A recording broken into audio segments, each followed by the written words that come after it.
আসসালামু আলাইকুম। Welcome to home of info. আজকের এই পর্বে আমরা সিএসএস বক্স মডেল সম্পর্কে জানব। চলুন শুরু করা যাক। শুরুতেই একটা ফাইল দেখাচ্ছি। সো এখানে সিএসএস বক্স মডেল এর একটা ইমেজ রয়েছে। তো সিএসএস বক্সটা হচ্ছে এরকম। তো প্রথমেই থাকে হচ্ছে কন্টেন্ট, অর্থাৎ সবার ভিতরে কন্টেন্ট থাকে। সো কন্টেন্টটা হতে পারে কোনো একটা টেক্সট, কোনো একটা ইমেজ, হোয়াটএভার হতে পারে।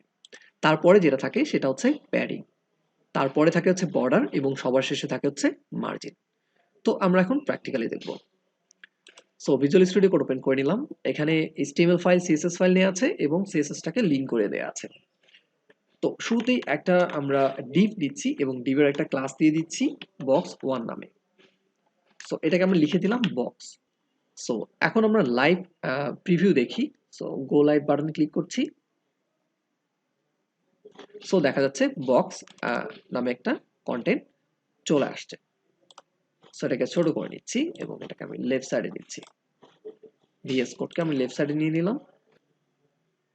এটাকে আমরা ক্লোজ করে দিচ্ছি। ওকে।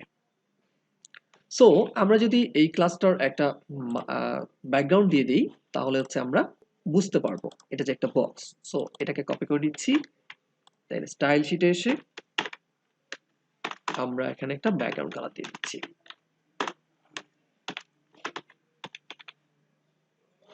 সো একটা ব্যাকগ্রাউন্ড কালার চলে আসলো। তার মানে হচ্ছে এই যে আমাদের বক্স 1 যে ডিপটা নিয়েছি পুরোটাই হচ্ছে একটা বক্স।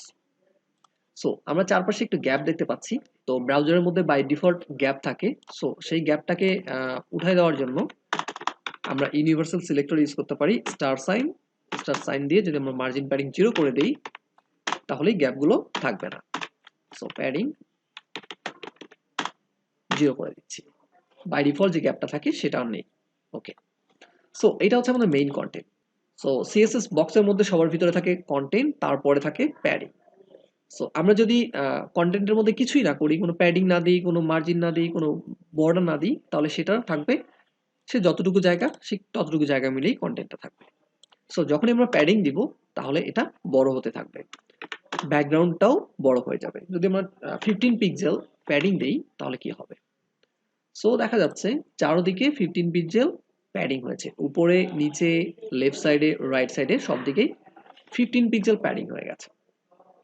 সো এরপরে হচ্ছে বর্ডার। যদি আমরা বর্ডার দিই, সাপোজ আমি বর্ডার দিচ্ছি 10 পিক্সেলের একটা বর্ডার দিচ্ছি, সলিড কালার একটা ডার্ক কালারের বর্ডার দিই আমরা।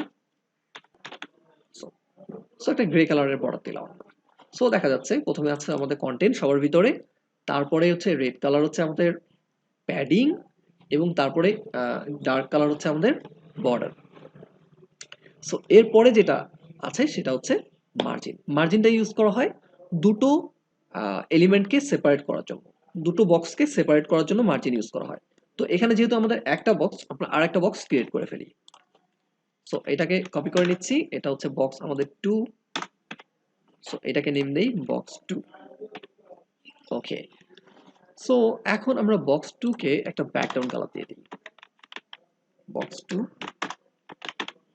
ব্যাকগ্রাউন্ড কালার আমরা দিয়ে দিব হচ্ছে অরেঞ্জ। সো দেখা যাচ্ছে অরেঞ্জ কালারের একটা ব্যাকগ্রাউন্ড দেখা যাচ্ছে। এখানে যদি আমরা চাই প্যাডিং দিয়ে দিতে পারি তাহলে কি হবে? আমাদের বক্সটা বড় হবে। সো কোনো একটা বক্সকে বড় করার জন্য আমরা প্যাডিং ইউজ করব। সো এখানে আমি 20 পিক্সেল প্যাডিং দিয়ে দিচ্ছি। তাহলে আমাদের 20 পিক্সেল এক্সট্রা বড় হয়ে গেল, ব্যাকগ্রাউন্ডটা বড় হয়ে গেল। Okay fine. সো যেহেতু আমরা মার্জিন দেখতে চেয়েছিলাম, সো আমরা বক্স 1 এর মধ্যে মার্জিন দিয়ে দিব এখন। সো মার্জিন 10px, 10 পিক্সেল একটা মার্জিন দিয়ে দিলাম। তাহলে কি হলো? আমাদের সব দিকে 10 পিক্সেল করে মার্জিন তৈরি হয়ে গেল। মার্জিন মানে হচ্ছে গ্যাপ তৈরি হয়ে যাওয়া। তো বক্স 1 এর সাথে বক্স 2 এর মধ্যে এখানে 10 পিক্সেল গ্যাপ তৈরি হয়ে গেছে। যদি আমরা এখানে 20 পিক্সেল দিতাম তাহলে 20 পিক্সেল গ্যাপ তৈরি হয়ে যেত। Okay fine. এখন যদি আমরা বক্স 2 এর মধ্যেও মার্জিন দিয়ে দিই, সাপোজ 20 পিক্সেল মার্জিন দিয়ে দিই, তাহলে কি হওয়ার কথা? 20 পিক্সেল আরো নিচে আসার কথা, বাট 20 পিক্সেল নিচে আসলো না, লেফট রাইট এদিকে ঠিকই হয়েছে, বাট উপরে নিচে আমাদের 20 পিক্সেলই আছে। সো সেটা আমরা বুঝবো কিভাবে? আমরা চাইলে ইন্সপেক্ট করে দেখতে পারি। সো ইন্সপেক্ট করতে দেখতে পারি মানে হচ্ছে আমরা ডেভ টুল দিয়ে দেখতে পারি। সো আমি ডেভ টুল ওপেন করছি, ইন্সপেক্ট করে ইন্সপেক্ট করলেই আমাদের ডেপ টুল ওপেন হয়ে যায়। সো এখানে হচ্ছে আমরা স্টাইল শিটের যে আছে সেখানে কম্পিউটেড নামে একটা অপশন আছে, ট্যাব, এখানে ক্লিক করলাম। তাহলে দেখা যাচ্ছে এখানে একটা বক্স দেখতে পাচ্ছি আমরা। সো বক্সের মাঝখানে যদি আমরা মাউস পয়েন্টার রাখি তাহলে কন্টেন্ট দেখতে পাচ্ছি। এরপরে প্যাডিং আমাদের হচ্ছে এখানে বক্স 1 এর জন্য আমরা দেখছি। যেহেতু বক্স 1 সিলেক্ট করা আছে। সো প্যাডিং এখানে 15 pixel, border 10 pixel, margin 20 pixel দেখা যাচ্ছে। সো এখানে আমাদের আ দুটো বক্সের মধ্যে গ্যাপ হচ্ছে 20 পিক্সেল। তো অ্যাকচুয়ালি হওয়ার কথা ছিল 40 পিক্সেল। যেহেতু আমরা উপরটাকেও 20 দিয়েছি, নিচেরটাকেও 20 দিয়েছি। সো আমরা বক্স 2 টাতে যদি একটু হোভার করে দেখি, সিলেক্ট করে দেখি, এখানেও দেখা যাচ্ছে মার্জিন 20 পিক্সেলই আছে।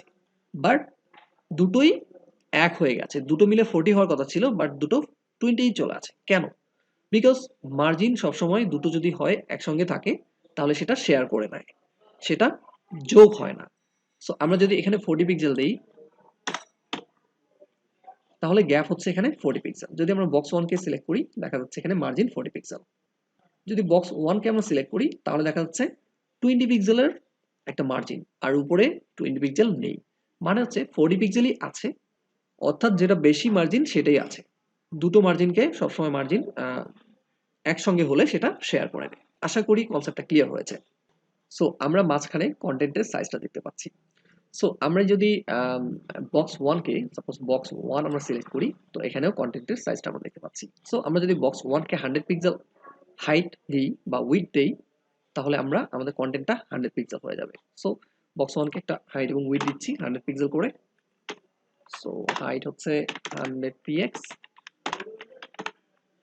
উইডথ হচ্ছে 100 পিএক্স। তাহলে কি হয়ে গেল?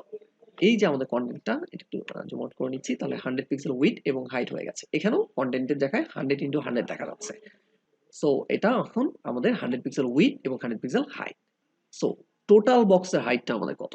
পুরো বক্সটা। সো পুরো বক্সটার হাইট যদি আমরা যোগ করতে চাই তাহলে হচ্ছে মেইন কন্টেন্ট হচ্ছে 100, তার উপরে হচ্ছে 15 পিক্সেল আর 10 পিক্সেল প্লাস 40 পিক্সেল। এইগুলো সবগুলো আমাদের যতগুলো আছে সবগুলোকে যোগ করলে যেটা হবে সেটা হচ্ছে টোটাল হাইট। সো দেখা যাচ্ছে এখানে 50, 65 প্লাস 100 হচ্ছে 165, দেন হচ্ছে 65। সো টোটাল হাইট আমাদের হচ্ছে 230। টোটাল 230 হয়ে গেছে। সো আমরা যদি চাই এই যে কন্টেন্টে আমরা যতটুকু সাইজ দিব ঠিক ততটুকু সাইজ মিলে প্যাডিং থাকবে, বর্ডার এবং সবগুলো মিলে ততটুকু হবে। সাপোজ এখানে আমরা 100 হাইট দিয়েছি, তো আমরা চাচ্ছি প্যাডিং, বর্ডার সবগুলো মিলে 100 হবে পুরো বক্সটা। সেটা কিভাবে করব? সো পুরো বক্সটাকে আমরা 100 করতে যাচ্ছি। যতটুকু হাইট দিয়েছি ততটুকুই হবে।